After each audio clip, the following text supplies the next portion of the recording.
Welcome to Focus. I'm Pearl Ollie, your host, and tonight we have just a great, exciting show for you. And we have William Harr, Harr, on the show with us, and he is a silversmith. But before we get started, I'd like to say that the Senior Scene magazine and Senior Life newspaper has our every week broadcast show when our shows are going to be, who's going to be on. So if you want to pick one up, they're free and at most of the local stores. Anyways, welcome to the show, William. Thank you. Har. So tell us a little bit about what you do. You brought all these wonderful things to us, and I saw your show. Actually, you had some pieces at the orchid show, last orchid show. Right. And I went up and I said, oh my gosh, are these real? So tell us a little bit about what you do. I get that a lot. Are these real? Are they real? Yes, Right. Are they real flowers? Basically, I'm immortalizing orchids, or you could say I'm making orchid fossils. These are all, I'm basically making jewelry in solid sterling silver out of real orchids. Each one's a unique piece from a unique orchid blossom. They're all one-off, no two are alike. And it's about a 3-day process to make them. Wow. So, how did you get started in this? Now, have you done jewelry making before? Or? In a previous reincarnation, I was a software engineering manager, and as part of work, I took a couple of trips to Australia, and I bought a bunch of rough opal and brought it back. And I joined the local gem clubs, and we have 2 great clubs in the county. That both have great shops, and they have classes that teach you everything about silversmithing, casting, wire wrap, beads, all kinds of stuff. So I took a casting class and some silversmithing classes to learn how to set the opal. Mm-hmm. And I also took some cadding classes to polish the opal. And 10 years later, when I got laid off from work, I decided I didn't want to be an engineering manager anymore. And the plan was I would take the opal and set them in orchids. And the reason is I have almost no artistic ability whatsoever. So copying nature is a good fallback if you aren't artistic yourself.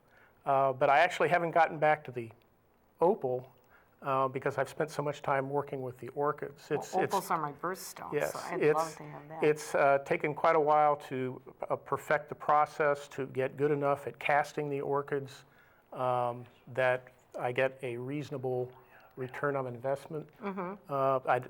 Initially, I had a huge failure rate, and I have a mentor, silversmith, that we talked into giving a casting class at the local shop, and my success rate went way up after he taught the class. So. Now, I'm wearing one of your orchids here. Maybe we can zoom in on that and tell us a little bit about the orchid that I'm wearing. Okay, that's a Phalaenopsis. It's a large one. One of the things I'm working with is, for the larger orchids, what can you do with them? And that's a pin that, depending on the finding I put on it, could also be worn as a pendant. And I also have I've taken a hair comb and modified it with some jump rings. So you can leave it on, but you can put the pin through these and end up wearing it as a hairpiece. What a great idea. What a fabulous idea. Let me see that. So this is a hair comb. Right. Now, is this sterling silver as well? That's silver plated. Silver plated, so it's probably steel underneath it. Okay. Right. But basically, a woman that wanted to wear one at her wedding in her hair gave me the idea for how to do that, because I didn't just want to make a hair pin. That's the only way you could wear it. Yeah. There's one there that shows the pin in the hairpiece. Wonderful. That's a great idea. But people do have trouble understanding that these are real orchids. I'm not sure why. So let's explain a little bit about that. I know you have some pictures of that also, the actual process. That's got to be very difficult. Now, I've worked with bronze, and I actually carve things out of clay. And then do the whole different casting process, which after we talked a little bit, your casting process is eliminated. I mean, basic You're still casting, but The front part is eliminated, where if you're going to make duplicates of something, since I'm only Right. making a one-off, this is a variation of the lost wax casting process that I call the lost orchid casting process. right. And if we can Once go to you lose the orchid, yes, that's it's lost, it. yes. If we can go to the pictures showing the casting process, Yes, I that would can be step great. through that. Can we look at that? Okay, Right. here, oh, So look at that. basically, Beautiful. I mount the orchids on a wax wire called a sprue onto that rubber base that you see.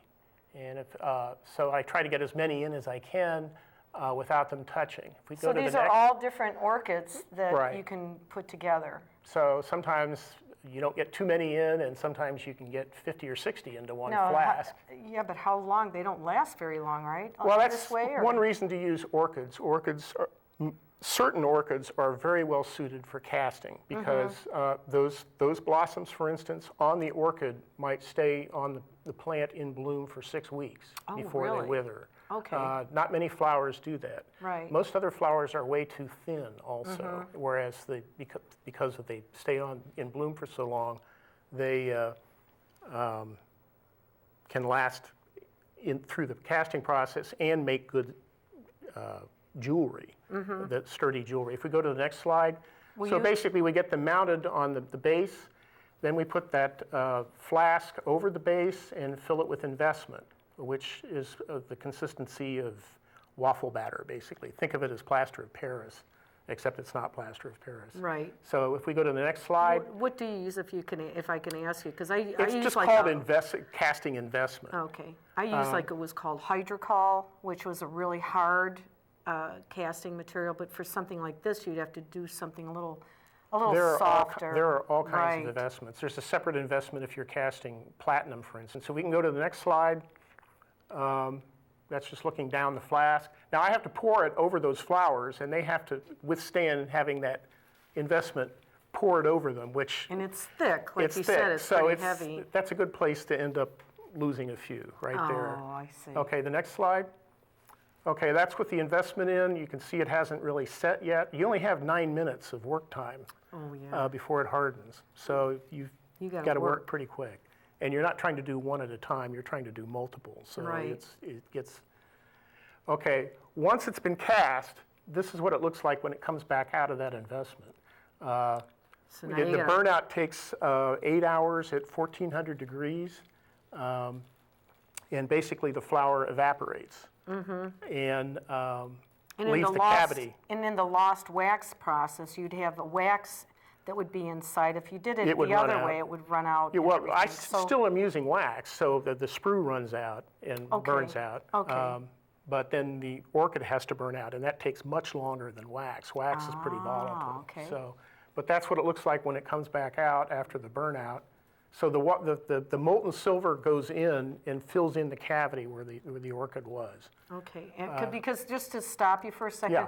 a lot of people have in fact, when I did the bronze that I did, everybody thought you just take the model that you do, and you pour the bronze on it, or you pour the bronze Dip it, on you dip or it, you dip dip it. it, yes. And it's such a deep and heavy process. People don't get how Right. hard and Well, difficult it is for to instance, do it. this is what So it looks we've got like some- after it's right, we've got hardened. some And I don't know pieces if you here. can Let's zoom show in. that. When I take it off the base, you can see those holes. That's the end of the sprue that the orchid is attached to, sticking out the bottom.